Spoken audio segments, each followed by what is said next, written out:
Daerah Maktos dekat Laut Mati di Yordania menjadi saksi akan peristiwa penting dalam sejarah kenabian. Di kawasan inilah Nabi Yahya sempat tinggal beberapa hari untuk berdakwah sebelum akhirnya terus bergerak memperluas dakwahnya ke kawasan perbukitan di sepanjang Laut Mati. Daerah Maktos adalah kawasan perbatasan Yordania dan Palestina yang hanya dibatasi oleh aliran sungai kecil. Sungai yang banyak dicatat dalam kitab suci, yaitu Sungai Yordan. Sungai Yordan yang berhulu di Danau Tiberias dan bermuara di Laut Mati. Sebuah riwayat menyebutkan, Nabi Yahya menyeberangi sungai ini dari arah Palestina menuju Yordania untuk menyampaikan risalah Allah Subhanahu wa Ta'ala. Itu sebabnya, tepi sungai sebelah barat disebut dengan tepi barat. Kini, tepi barat menjadi wilayah otonomi Palestina.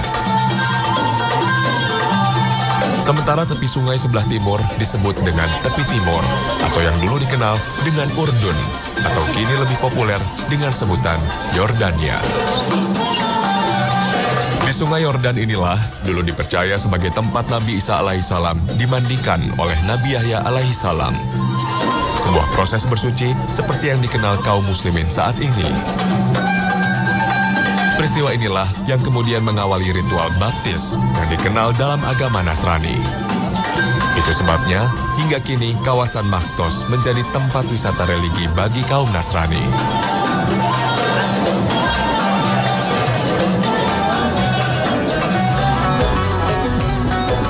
Maktos terletak di Lembah Kharor atau sebelah utara Laut Mati.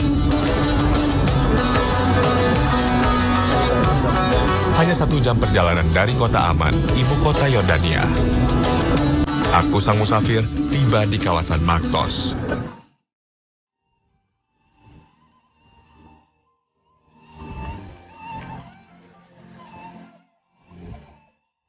Karena dianggap suci oleh kaum Nasrani, kawasan seluas 15 hektar ini banyak ditemukan situs-situs penting agama Nasrani.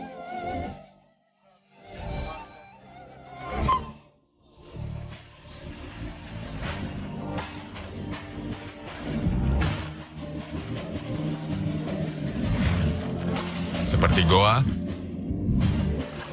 gereja yang dibangun sejak zaman Romawi dan Bizantium. Dan yang terpenting adalah tempat penyucian yang dilakukan Nabi Yahya kepada Nabi Isa.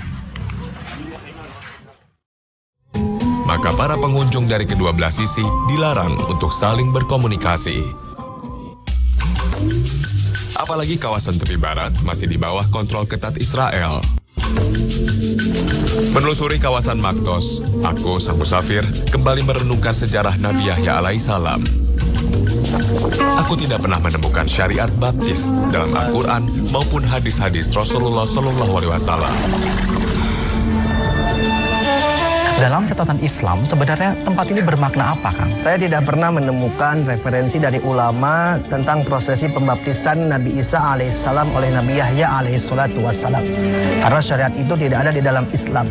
Hanya saja tempat ini menjadi tempat hijrahnya Nabi Yahya dari tepi barat, yaitu Al-Quds, Palestina, menuju ke Difatus Syarqiyah, menuju tepian timur. Di tempat inilah Nabi Yahya alaihissalam memulai dakwahnya. Dan tempat ini juga sempat menjadi tempat tinggalnya Nabi Yahya alaihissalam. Nabi Yahya kemudian menyebarkan agama Islam, menyebarkan dakwahnya ke tepian pegunungan. Dia menuju pegunungan di tepi Laut Mati. Dan di tempat itulah Nabi Yahya alaihissalam terbunuh. Di dalam Islam, Mas Alfian, tidak mengenal pembaptisan. Karena ini memang tidak ada syariat pembaptisan di dalam Islam. Islam mengenal taubah, yaitu pensucian diri kepada Allah Subhanahu wa Ta'ala. Bagi orang yang mengawali kehidupan Islam, diawali dengan syahadat, yang sebelumnya dia mandi besar, yaitu untuk mensucikan jiwa dan raganya. Juga disertai dengan niat, karena niat merupakan pembeda antara ibadah dan bukan ibadah. Nah, sehingga kalau dia sudah bersuci, kemudian dia mengucapkan 2 kalimat syahadat, dia sudah masuk ke dalam agama Islam, dan dia adalah saudara kita. Nabi mengatakan, kullul muslimi haramun dammuhu wa maluhu wa irduhu. Setiap muslim atas muslim lainnya haram dari hartanya, kemudian kehormatannya, dan jiwa raganya. Artinya harus kita jaga semuanya. Adapun kita sebagai orang Islam, manakala berbuat kabair, dosa-dosa besar, cara kembali kepada Allah, cara bersuci kepada Allah yaitu dengan bertaubat. Taubatan nasuha, bertaubat dengan sebenar-benarnya taubat dan tidak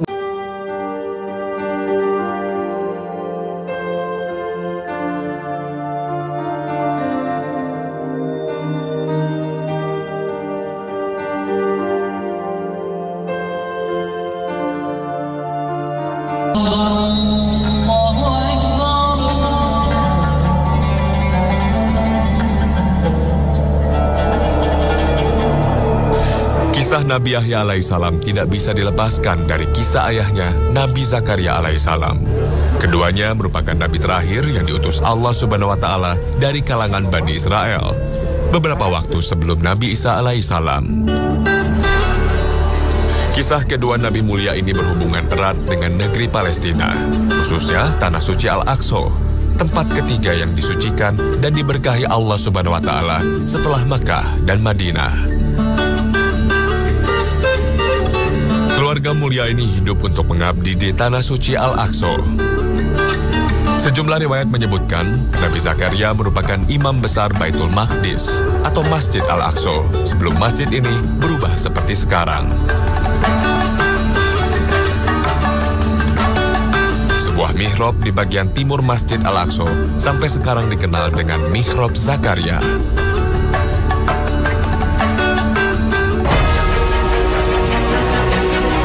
Kisah Nabi Zakaria dan Yahya alaihissalam di Baitul Maqdis terkait erat dengan kisah Nabi Isa alaihissalam. Kisah ini berawal dari keluarga mulia, salah satu ulama yang mengabdikan diri untuk Baitul Maqdis yang disebut Al-Quran dengan keluarga Imran. Imran menikah dengan seorang wanita yang masih terbilang kakak beradik dengan istri Nabi Zakaria alaihissalam. Dua wanita kakak beradik yang sama-sama mandul. Namun begitu, istri Imran tak henti-hentinya berdoa sambil bernazar kepada Allah. Jika dikaruniai Allah anak laki-laki, akan dipersembahkan untuk mengabdi kepada Baitul Maqdis.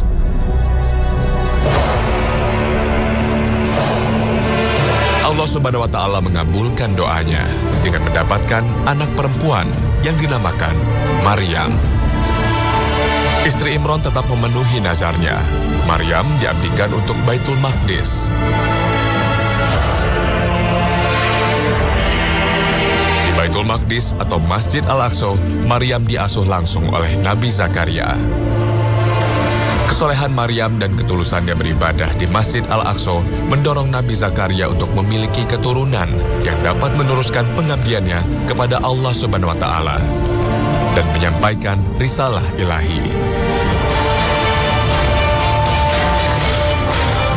Maka Nabi Zakaria yang menyadari penuh akan usianya yang sudah tua dan kelemahan istrinya yang mandul hanya pasrah dan berdoa kepada Allah agar mendapatkan keturunan.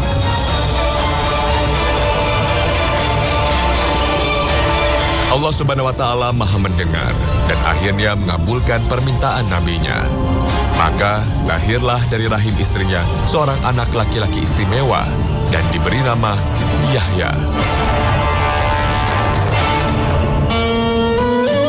Allah berfirman, "Wahai Zakaria, kami memberi kabar gembira kepadamu berupa seorang anak laki-laki yang namanya Yahya, yang kami belum pernah memberikan nama itu sebelumnya." Kang, di kawasan perbukitan ini adalah kawasan tempat Nabi Yahya alaihissalam berdakwah. Karena beliau ketika menyeberang dari tepi barat ke tepi timur di Maktos, dan di Maktos inilah yang diyakini sebagai tempat tinggal dan tempat persinggahan Nabi Yahya alaihissalam. Nah Kang, jika kita tarik ke belakang, Nabi Yahya adalah buah dari kesabaran dan juga keimanan. Nabi Zakaria alaihissalam bertahun-tahun lamanya mengharapkan dan menantikan kehadiran seorang anak. Sampai-sampai Nabi Zakaria alaihissalam mengatakan, "Inni wahanal 'azamu minni." Sesungguhnya lama-kelamaan tulangku udah semakin rapuh nih. Wasta'al ra'su syaiba, dan rambutku sudah mulai memutih. Artinya nih Nabi Zakaria sudah mengakui bahwa ia memasuki masa yang tua, udah lanjut usia. Bahkan wa kana imraati akir, dan istriku adalah seorang yang mandul. Nah Mas Alfian, Kalau secara medis, yang laki-lakinya sudah tua, perempuannya divonis mandul, nggak bisa punya anak, kira-kira bisa nggak hamil? Mungkin akan susah, bahkan bisa jadi nggak akan mungkin gitu bisa hamil ya Kang ya. Nabi Zakaria alaihissalatu wassalam menempuh satu-satunya jalan, yaitu jalan berdoa kepada Allah Subhanahu wa taala. Rabbi habli min ladunka dzurriyyatan thayyibah innaka sami'ud du'a. Ya Allah, anugerahkanlah kepadaku dzurriyyatan thayyibah, keturunan yang baik, anak yang soleh. Sesungguhnya Engkau Maha pendengar doa. Lalu apa jawaban Allah kepada orang-orang yang berdoa, khususnya kepada Nabi Zakaria? Fastajabna lahu, maka kami mengabulkan doa Nabi Zakaria. Wa wahabna lahu Yahya, kemudian kami anugerahkan kepadanya Yahya, seorang anak laki-laki. Wa aslahna zaujah, wa aslahna lahu zaujah, kemudian kami perbaiki istrinya yang mandul tadi sehingga bisa menjadi hamil. Luar biasa. Ini kehendak Allah Subhanahu wa taala. Istri Nabi Zakaria divonis mandul, tapi ketika berdoa kepada Allah, Allah perbaiki istrinya sehingga bisa menjadi hamil. Inilah ketentuan Allah Subhanahu wa taala dan kehendak Allah Subhanahu wa taala. Nah, kenapa bisa sedemikian rupa? Jawabannya di ayat seterusnya, Mas Alfian. Innahum kanu yusari'una fil khairat. Sesungguhnya mereka selalu bersegera di dalam berbuat kebaikan. Wa yad'unana raghaban wa rahaba. Dan mereka selalu berdoa kepada kami dengan harap-harap cemas. Wa kanu lana khashiin, dan mereka termasuk orang-orang yang khusyuk ketika beribadah dan berdoa kepada kami. Nah, inilah Mas Alfian, kunci serta resep untuk mendapatkan keturunan. Apa kuncinya? Doa. Sekalipun kisah Nabi Yahya dan ayahnya, Nabi Zakaria alaihissalam terkait erat dengan Baitul Maqdis di Palestina, namun jejak Nabi Yahya alaihissalam bertebaran di negeri Syam. Salah satunya adalah lokasi perjuangan Nabi Yahya yang membuat dirinya terbunuh di kawasan Ma'doba, Yordania.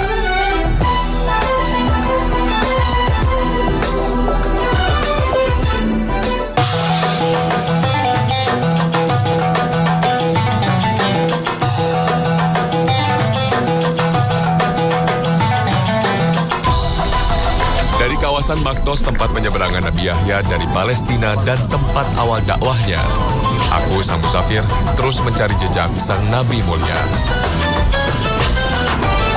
Pencarianku berujung pada kawasan perbukitan Mukawir, Provinsi Ma'doba, Yordania, 30 km ke arah selatan Maktos.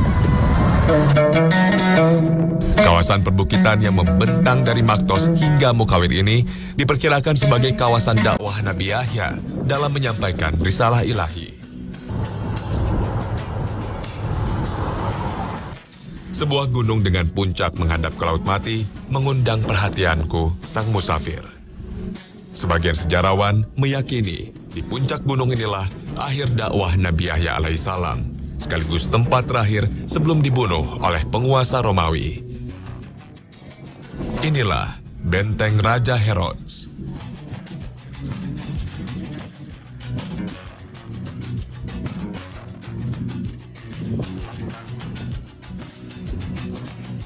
Jalur untuk mencapai puncak bukit benteng Herods ini harus mendaki hingga 1 kilometer. Cukup melelahkan.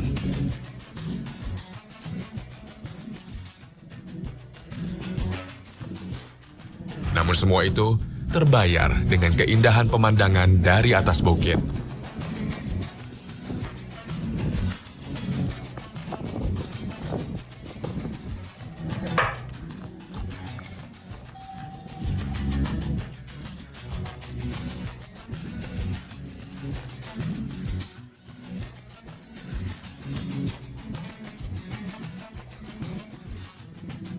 Peninggalan benteng Herods sendiri tinggal reruntuhan.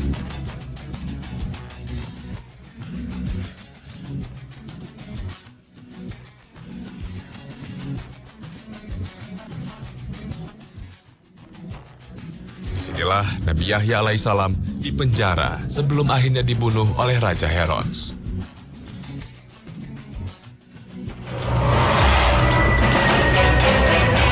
Herodus yang agung adalah penguasa kawasan Palestina.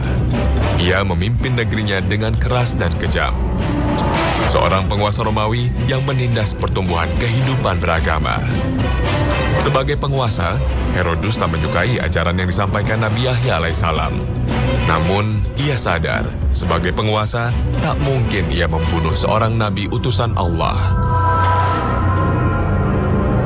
Namun sebuah peristiwa membuatnya berbuat nekat.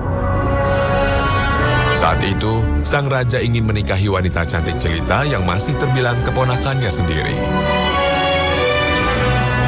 Rencana ini dihalang-halangi oleh Nabi Yahya alaihissalam.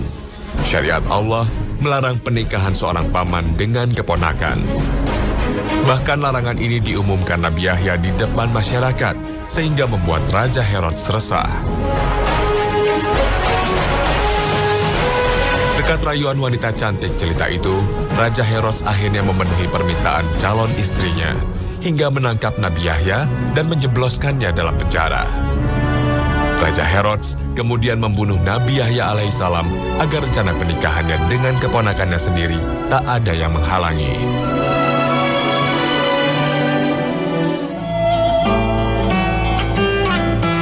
Kang, ada kisah yang menarik nggak dari terbunuhnya Nabi Yahya alaihissalam ini?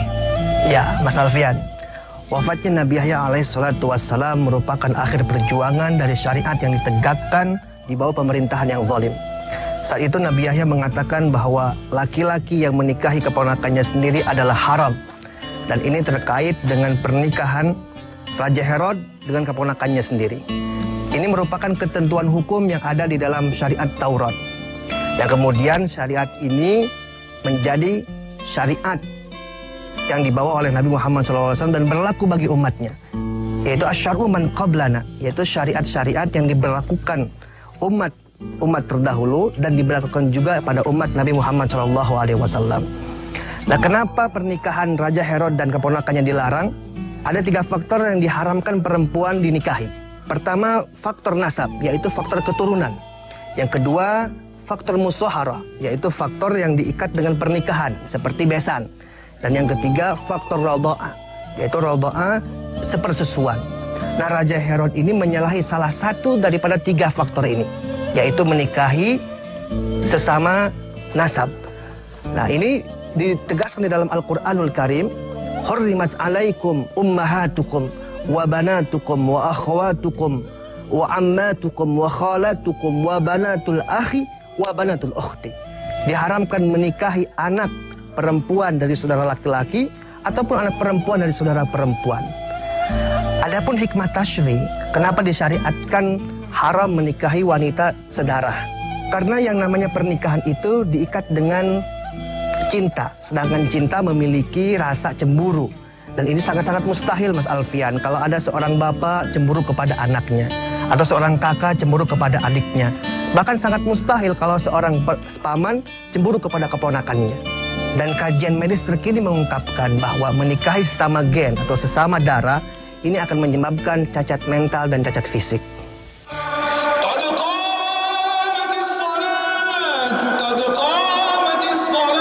Sebuah riwayat menyebutkan Nabi Yahya dipenggal kepalanya dan kepalanya dimakamkan di Masjid Umawi di Damaskus, Suriah.